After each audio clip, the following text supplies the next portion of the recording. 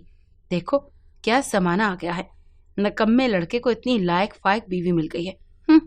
اور ایک ہمارے بچے ہیں جو پڑھ لکھ لینے کے باوجود ایک کماؤ پوت لڑکی نہیں ڈھونڈ پا رہے۔ میں ان عورتوں کی باتیں سن کر اپنی جگہ زمین میں گڑ سی گئی تھی، جبکہ توقیر غصے سے لال پیلا ہو رہا تھا۔ اس رات بھی اس کا رویہ یوں ہی سرد تھا۔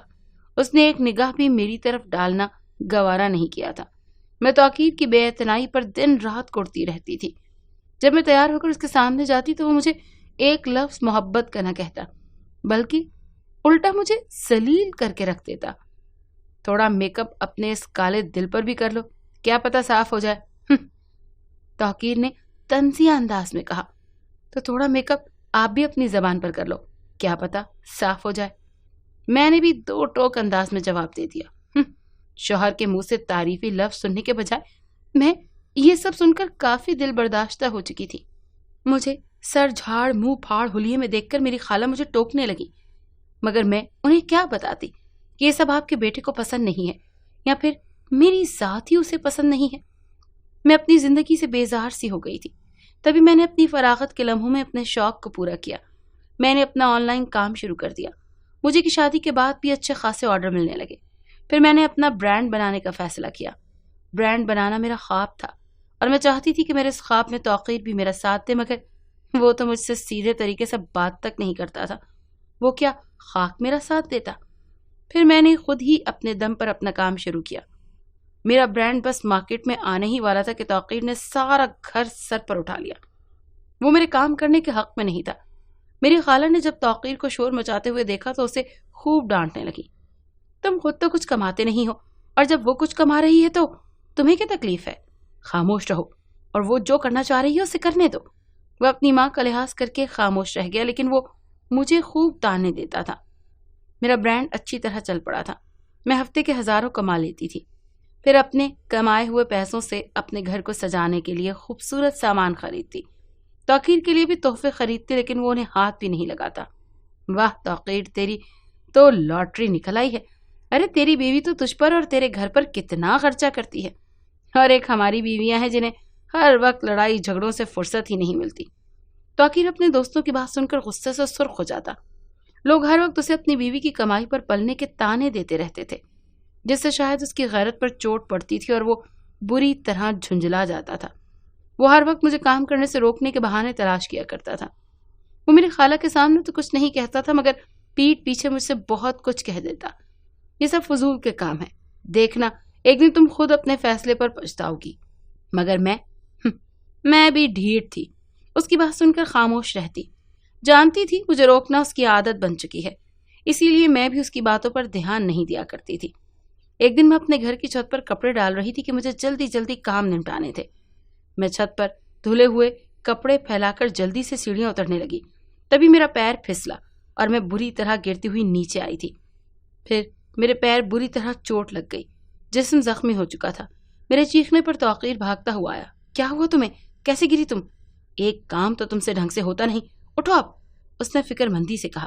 بیٹھو یہاں، میں فرسٹ ایڈ لاتا ہوں۔ مجھے بہت حیرت ہوئی، کیا یہ وہی توقیر تھا جو ہر بات پر مجھے تانے مارتا تھا؟ انسان جتنا بھی برا بننے کی کوشش کر لے، لیکن اس کی اچھائی ایک دن سامنے آ ہی جاتی ہے۔ دکھاؤ مجھے کہاں لگی ہے۔ اس نے زخموں میں مرہم لگا دیا تھا۔ کیا ہوا؟ درد ہو رہا ہے؟ نہیں، مزہ آ رہا ہے۔ توقیر نے بغور اس کا چہرہ دیکھا۔ کچھ کہنا فضول تھا، وہ تکلیف میں تھی۔ میں بری طرح رو رہی تھی۔ مجھے روتا دیکھ کر میری خالہ آہیں بھرنے لگیں۔ توقیر مرہم لگا چکا تھا اور ایک سائڈ پر ہو گیا تھا۔ خالہ نے ایک نظر اس کو دیکھا اور گالیوں کی برسات کر دی۔ یہ سب تو نے کیا ہے نا توقیر؟ تجھے شرم نہ آئی یہ سب کرتے ہوئے؟ توقیر جو ایک طرف کھڑا اسے روتے ہوئے دیکھ رہا تھا، یکدم بوکھلا کر پیچھے ہوا۔ اماں نہیں، میں نے نہیں کیا۔ خالہ نے اسے بولنے کا موقع تک نہ دیا۔ نہیں خالہ، توقیر نے کچھ نہیں کیا، میرا ہی پاؤں پھسلا تھا۔ چپ کر تو، بڑی آئی اس کی چمچی۔ توقیر رکا نہیں، غصے میں باہر چلا گیا۔ جو مجھے جھکانا چاہتا تھا، ہرانا چاہتا تھا، وہ آج میری تکلیف بھی نہ دیکھ سکا۔ کیا احساس تھا جو بیدار ہوا تھا؟ وہ چاہتا تھا کہ میں عام بیویوں کی طرح اپنی ایک ایک چیز کے لیے